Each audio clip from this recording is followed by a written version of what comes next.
Bismillahirrahmanirrahim. Assalamualaikum warahmatullahi wabarakatuh. Kembali bersama saya dari R Subekti Law Office and Partner.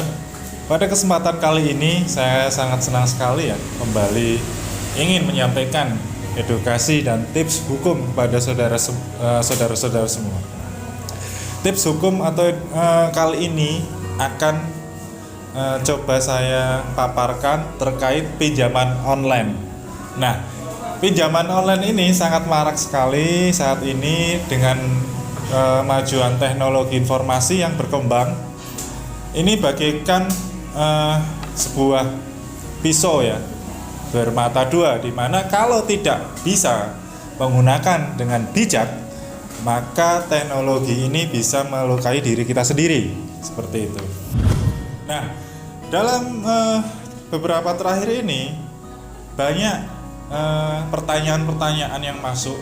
Pak, bagaimana sih cara negosiasi kepada pinjol atau kepada perusahaan fintech yang meminjami saya karena bunganya begitu luar biasa.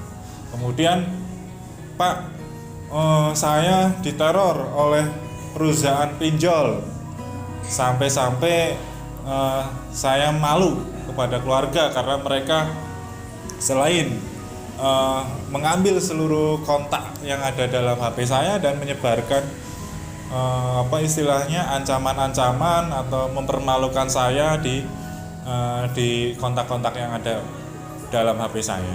Nah, ini sebuah fenomena yang meresahkan sebenarnya.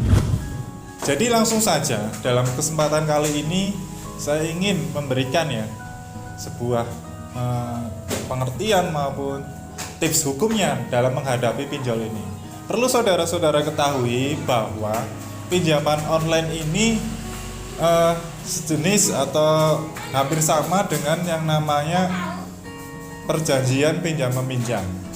Hanya saja si kreditur ini punya alat, yaitu melalui sarana teknologi informasi atau aplikasi. Nah, antara kreditur dan debitur ini tidak bertemu langsung. Mereka si debitur biasanya mendownload aplikasi pinjol. Nah, dari situ perusahaan pinjol meminta persyaratan-persyaratan, biasanya foto diri beserta foto KTP. Nah, setelah mereka seleksi, akhirnya si debitur diberi uang secara transfer, seperti itu. Nah, pinjaman online ini harus kita bagi dulu menjadi dua, yang pinjol ilegal dan pinjol legal, karena nanti penanganannya akan berbeda antara kedua pinjol tersebut. Yang harus diketahui, biasanya satu orang itu bisa meminjam itu di beberapa aplikasi, Maka kita perlu tahu aplikasi mana yang itu ilegal dan aplikasi mana yang itu legal. Nah, bagaimana cara mengetahui aplikasi pinjol ini legal atau tidak? Yang legal itu terdaftar di OJK. Nah, saudara bisa ngecek atau klik web OJK. Di situ ada seluruh data pinjol yang legal itu ada di situ. Nah, ketika yang setelah kita checklist yang ilegal dan legal, langkah kedua yaitu mendata. Mendata berapa pinjaman yang diterima, terus selama ini sudah pernah ngangsur berapa, terus alamat yang legal, maka kita mengetahui alamatnya karena ada dalam web OJK tersebut, Nah, penanganan kepada pinjol ilegal. Ketika ilegal, maka segala perjanjian pinjam meminjam yang ada atau yang terjadi itu batal demi hukum. Konsekuensinya adalah keadaan menjadi seperti semula. Jadi kepada pinjol ilegal ini kita bisa meminta sisa pokok yang ada, sisa pokok yang ada kita minta, itu kewajiban kita hanya itu. Contohnya kita dapat pinjaman 1 juta, selama ini kita sudah pernah transfer ke aplikasi ilegal tersebut sebanyak 700 ya. Nah 700 ini maka sisanya adalah 300.000 itu kepada pinjol ilegal. Perkara mereka mau mengklaim di lebih dari itu, maka secara hukum mereka tidak berhak karena mereka itu ilegal. Itu kepada pinjol ilegal ya.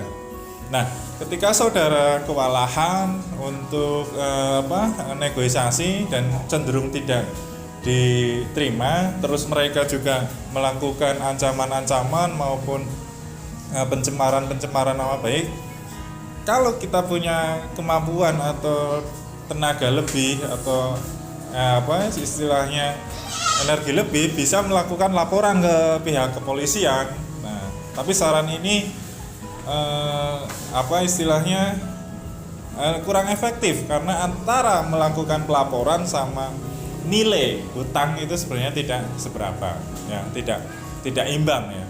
Nah, itu untuk pinjol ilegal. Nah, yang pinjol legal itu seperti apa, Pak? Nah, itu tadi di awal saya menyampaikan bahwa kita harus mendata nama pinjolnya, perusahaannya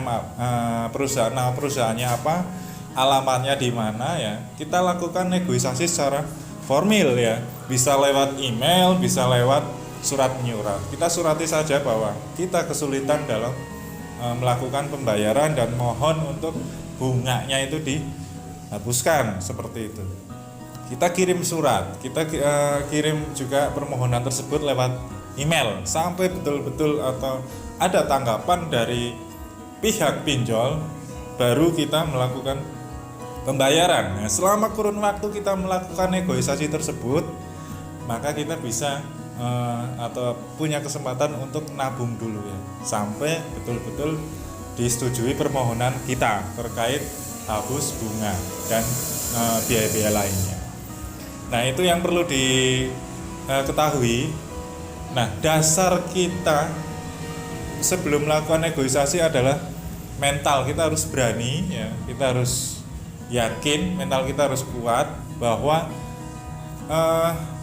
pinjam meminjam dengan pinjol itu sama seperti kita melakukan pinjam meminjam dengan orang lain ya, seperti itu. Jadi harapan saya setelah melihat tayangan ini, saudara-saudara yang terjerat pinjol sudah bisa melakukan cara-cara menyelesaikan pinjaman online yang saudara terjerat seperti itu. Demikian edukasi hukum kali ini, semoga bermanfaat. Dan atas perhatiannya saya ucapkan terima kasih. Wassalamualaikum warahmatullahi wabarakatuh.